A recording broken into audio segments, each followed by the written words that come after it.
ये supreme court का मामला नहीं है, ये पार्लियामेंट का इशू हो गया। राइट टू इन्फॉर्मेशन तो है ना, कि अगर वहाँ पर हमारे मंदिरों में तोड़कर मस्जिद बनाया गया है तो जानने का अधिकार तो सरकार खुद दी हुई है। मुसलमान अगर इस देश में रह जाते हैं बंटवारा के बावजूद, तो फिर आने वाले कुछ सालों के बाद इसी तरह की बीमारी ये पैदा करेंगे, जो आज हो ही रहा है वो हो रहा है। जो मुस्लिम धर्म के, इस्लामिक धर्म के लोग कह रहे हैं वो मुस्लिम लीग बनाकर कि हम जो है हिंदुओं के साथ नहीं रह सकते, हमारी इबादत अलग है, हमारा रहन सहन अलग है, हमारा खान पान अलग है, हमारी आइडियोलॉजी अलग है, हमारा सब कुछ अलग है, हिंदुओं के विपरीत है, तो हम इनके साथ नहीं रह सकते, हमको बांट कर अलग कर दो। तब तो पाकिस्तान बना, आइडियोलॉजिकल बंटवारा था। तो ये क्यों रुक गए? और अब जब रुक गए तो अगर इनको यहाँ की संस्कृति, यहाँ की लोग हिंदुओं के साथ रहना पसंद था, तो फिर विवाद क्यों कर रहे हैं? आप जिस चीज़ पर हाथ रख दोगे, जिस चीज़ को जो है आप कह दोगे कि ये आपका है, नोटिस चिपका दोगे तो आपका हो जाएगा। आपको ना कोई वो जो विपक्षी है जिसके घर में आपने, जिसके तालाब पर, जिसके मकान पर, जिसके ज़मीन पर, खेत पर, गांव पर आपने नोटिस चिपका दिया, वो ना सिविल कोर्ट जा सकता है, ना हाई कोर्ट जा सकता है, ना सुप्रीम कोर्ट जा सकता है। अगर वो न्याय की बात भी करेगा तो वक्फ बोर्ड का एक ट्रिब्यूनल बना हुआ, उसमें जाइए, वहाँ सारे मौलाना उन्हीं के पक्ष में बात करते हैं।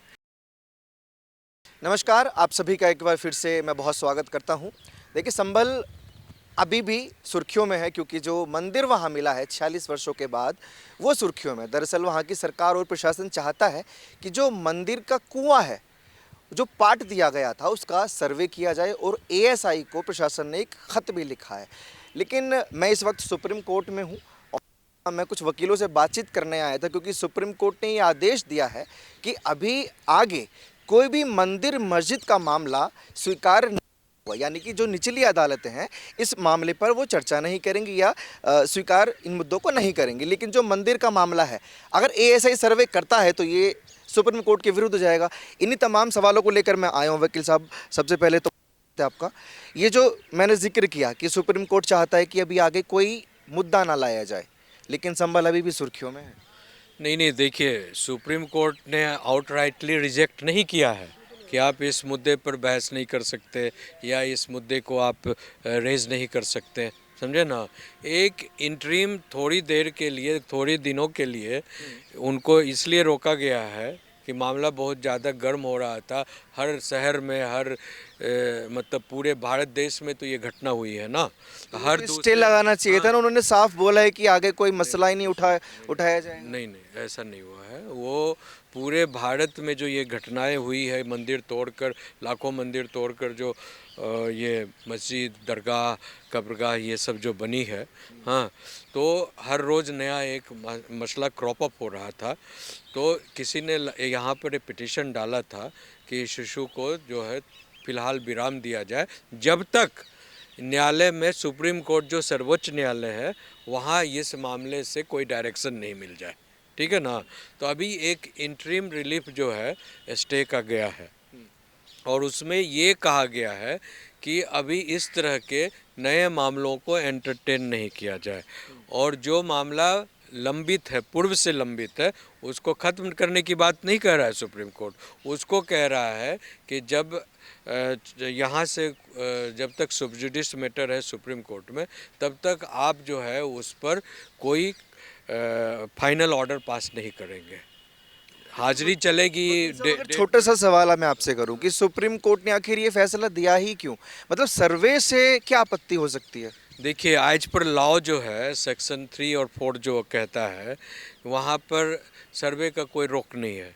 वहाँ तो यहाँ तक लिखा, मैंने जो पढ़ा है कि उसमें लिखा हुआ है कि अगर कहीं किसी भी religious of places worship act की जो बात हो रही है 1991 की, जो जिस पर मुस्लिम पक्ष बहुत ज़्यादा इस पर उछल रहा है, बिकॉज ये कांग्रेस ने दिया ही है। कांग्रेस गवर्नमेंट ने जानकर मुसलमानों की सारी जो कुकर्म है पूर्व के, उनके जो इन्वेडर्स के द्वारा, हाँ, तो उनको छिपाने और बचाने के लिए, उनको प्रोटेक्ट करने के लिए, उनके वोट बैंक को पाने के लिए, हाँ। तो लेकिन मैं आपको जो सबसे अच्छी बात बता रहा हूँ, जो पूरी दुनिया में एक जो अच्छी बात हुई है, वो आप देख लो अफ्रीका में, अफ्रीका को ये ब्रिटिशर्स ने तहस नहस किया, यूरोपियन कंट्रीज़ ने तहस नहस कर दिया, बहुत लूट मचाई वहाँ पर, बहुत तरह के जो वहाँ एक्सप्लॉयटेशंस हुए, कार्नेज हुए, यू नो। तो जब नेल्सन मंडेला का जब आंदोलन चला तो वहाँ पर जो है एक कमीशन बना। कमीशन क्या बना? Truth reconciliation commission, truth reconciliation commission. उस कमीशन के तहत जो अफ्रीका के साथ जितनी भी अन्याय हुई थी, ज्यादतियाँ हुई थी, उसको कैसे जो सुधारा जाए, उसको कैसे रिकूप किया जाए, उस पर बहस चला और उसको जो है ऑर्डर मिला और उस पर जो है सारा चीज़ जो है न्यायबद्ध जो क्या हो सकती है, जो आपने अधिकार जमा कर दूसरे के घर में घुसकर, दूसरे के देश में घुसकर जो अन्याय किया, जुल्म किया, दुराचार किया, अत्याचार किया, यू नो, उसको कैसे जो है अब हम जब ह्यूमन राइट्स की बात कर रहे हैं, global human rights, global humanity और ग्लोबल फैमिली की बात कर रहे हैं, तो ऐसा कैसे हम इसको लेकर सहन कर सकते हैं कि एक इस तबका जो ताकतवर है, जो कमज़ोर तबके के घर में घुसकर उसकी मंदिर, आस्था, उसके घर परिवार सबको लूट ले और उसके बाद कहे ये सर्वदा हमारा हमेशा के लिए हो गया? नहीं हो सकता है। जब तक लेकिन भारत का इतिहास तो यही चीख चीख के कह रहा है ना कि ऐसा भारत हुआ। का इतिहास चीख चीख कर कह रहा है और इसके सुधारने की इसलिए ज़रूरत है कि अब तक आज़ादी के बाद जो कांग्रेस सरकार ने सिर्फ हिंदुओं को टारगेट किया है कि हिंदुओं के अधिकारों का हनन करो और अपीजमेंट करो मुसलमानों को, क्रिश्चियन को, बिकॉज उनको परमानेंट वोट समझते हैं। इसलिए ये वोट की राजनीति है, इस पर सुधार होना चाहिए, पार्लियामेंट को आगे आना चाहिए, सुप्रीम कोर्ट को आगे आने चाहिए। और जो गलत लॉ है, जैसे वक्फ बोर्ड एक गलत लॉ है, जब 1947 में जब देश का विभाजन एक आइडियोलॉजिकल विभाजन था ना, ये विभाजन था देश का धर्म के नाम पर। तो एक खास धर्म जो मुस्लिम धर्म के, इस्लामिक धर्म के लोग कह रहे हैं, वो मुस्लिम लीग बनाकर कि हम जो है हिंदुओं के साथ नहीं रह सकते, हमारी इबादत अलग है, हमारा रहन सहन अलग है, हमारा खान पान अलग है, हमारी आइडियोलॉजी अलग है, हमारा सब कुछ अलग है, हिंदुओं के विपरीत है, तो हम इनके साथ नहीं रह सकते, हमको बांट कर अलग कर दो। तब तो पाकिस्तान बना।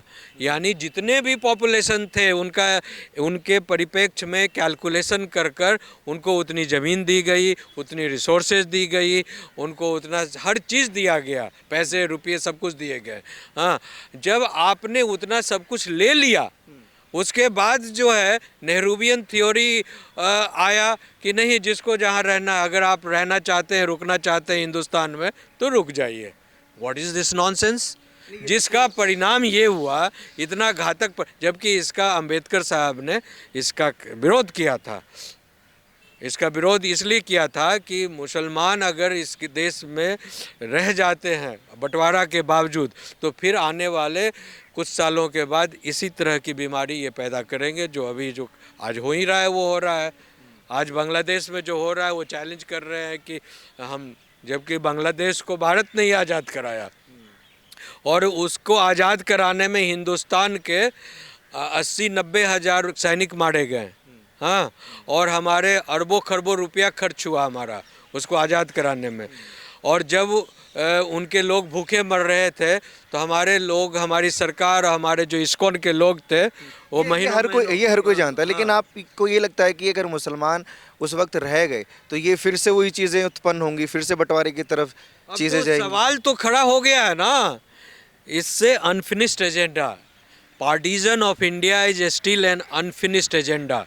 The government of India, the United Nations, इन तमाम लोगों को इस पर बहस करनी चाहिए कि बंटवारा जब हो गया धर्म के आधार पर, आइडियोलॉजिकल बंटवारा था, तो ये क्यों रुक गए? और अब जब रुक गए तो अगर इनको यहाँ की संस्कृति, यहाँ की लोग हिंदुओं के साथ रहना पसंद था, तो फिर विवाद क्यों कर रहे हैं? बहस करने वाली मुद्दे तो बहुत हैं वकील साहब। जैसे 1991 में ये पूजा स्थल एक्ट लागू किया गया, दूसरी तरफ 95 में वक्फ बोर्ड को लाया गया। आपको नहीं लगता कि ये छलता हिंदुओं के लिए कि यहाँ तो आप सर्वे भी नहीं कर सकते और वहाँ उनको अधिकार इतने ज़्यादा दे दिए? मैं आपको बोल रहा हूँ ये छल जो है हिंदुओं के साथ हमेशा जो है कांग्रेस के रेजिम में हुआ, सिर्फ मुसलमानों को अपीज करने, खुश करने के लिए कि मुसलमान का वोट जो है एक मुश्त गिरता है और हिंदुओं का वोट जो है अलग अलग कास्ट में बंटवारा हो जाता है। इसीलिए मुसलमानों को और क्रिश्चियन के वोट को परफेक्ट कर लो इस तरह के कानून बनाकर। और ये जो कानून बना, जमींदारी, नए जमींदार जो पैदा हो गया देश में, 1950 में पूरा जमींदारी एवोल्यूशन एक्ट आया देश में। उस जिसमें क्या हुआ, जितने, मैं भी एक ज़मींदार का बेटा हूँ, मेरे भी 900 एकड़ ज़मीन थे बिहार में, उसमें 450-500 एकड़ ज़मीन तो ले लिया सहरसा डिस्ट्रिक्ट में और सारे में जिसमें कोर्ट कचहरी वगैरह वगैरह बना।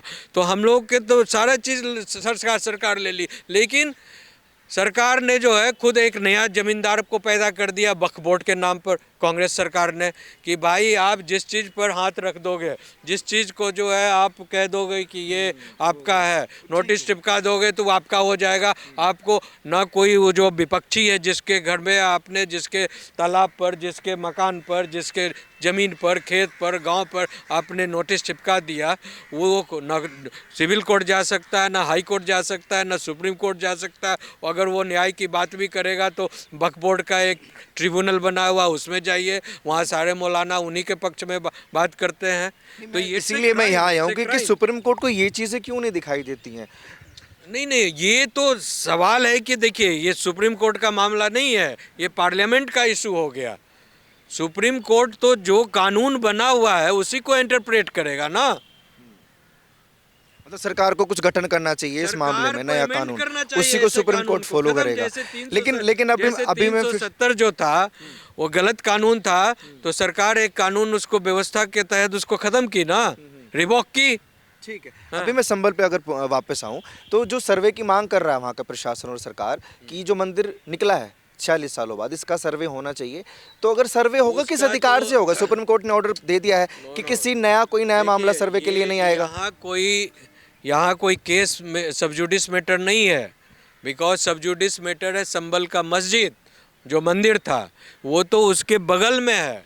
लेकिन सर्वे की तो परमिशन लेनी पड़ेगी ना प्रशासन को। नहीं, वो तो ऑलरेडी जो जितना भी रिकॉर्डिंग हुआ है, सारे जो खुदाई जो हुई है, तो वो तो सारा चीज़ जो ऑटोमेटिकली रिकॉर्डेड है, एज एविडेंस आ चुका है। अब एक सर्वे का जो उस पर जो मुहर लगाना है, तो वो मुहर जो है वो ऑटोमेटिकली समझिए कि एक जो वीडियो रिकॉर्डिंग से लग चुका है, समझे ना, एविडेंस में तो आ ही चुका है। अब एक भारत सरकार का एएसआई का जो सर्वे का जो सर्टिफिकेशन होना है, उसको वो इशू अलग है, वो हो जाएगा कुछ दिनों के बाद। ये मैटर अगर हाई कोर्ट या सुप्रीम कोर्ट में आता है तो स्पेशली उसको मिलेगा, उसको हर। जैसे आपने स्टार्टिंग में बोला कि ये सिर्फ स्टे लगाने के लिए सुप्रीम कोर्ट का ऑर्डर आया, तो हम ये मान के चलें कि सुप्रीम कोर्ट का ये जो ऑर्डर है ये एक वक्त बाद ख़त्म भी हो सकता है कि आगे किसी नया मामला स्वीकार करे कोई अदालत? तो करना चाहिए ना। अब सवाल ये है कि कोई गुंडागर्दी कर आपके सुप्रीम कोर्ट के यहाँ से होगा या सरकार को कोई नया बिल लाना पड़ेगा? नहीं, सुप्रीम कोर्ट भी चाहे तो कर सर्वे का ऑर्डर करवा सकती है भाई। राइट टू इन्फॉर्मेशन तो है ना, कांग्रेस सरकार ही तो लाई थी 2005 में राइट टू इन्फॉर्मेशन, जानने का अधिकार। तो हमको भी तो जानने का अधिकार है ना, कि अगर वहाँ पर हमारे मंदिरों में तोड़कर मस्जिद बनाया गया है तो जानने का अधिकार तो सरकार खुद दी हुई है। तो वहाँ तो सर्वे तो एक जानने का अधिकारी की तो बात हो रही है। और उसी क्लाउज में तो ये भी लिखा है कि जहाँ भी कोई अगर रिलीजियस, दूसरे रिलीजियस के लोगों ने उसको चोट पहुंचाया, हनन किया है, तोड़फाड़ किया है, बर्बाद किया है, या कैरेक्टर को चेंज किया है, हाँ, उसके मूल कैरेक्टर को, तो मूल कैरेक्टर को जो है उसमें अगर सर्वे में या खुदाई में या जानकारी में आती है, तो उसका दोनों पक्ष मिलकर जो है आपसी सहमति से इसकी सुलह करेंगे। तो सुलह कैसे होगी? जब आप एविडेंस लाओगे तब तो सुलह होगी। तो एविडेंस लाने के लिए तो सर्वे खुदाई जो भी हो रहा है। तो अगर आप एविडेंस को और सर्वे को रोक दीजिएगा तो फिर सुलह कैसे हो सकता है?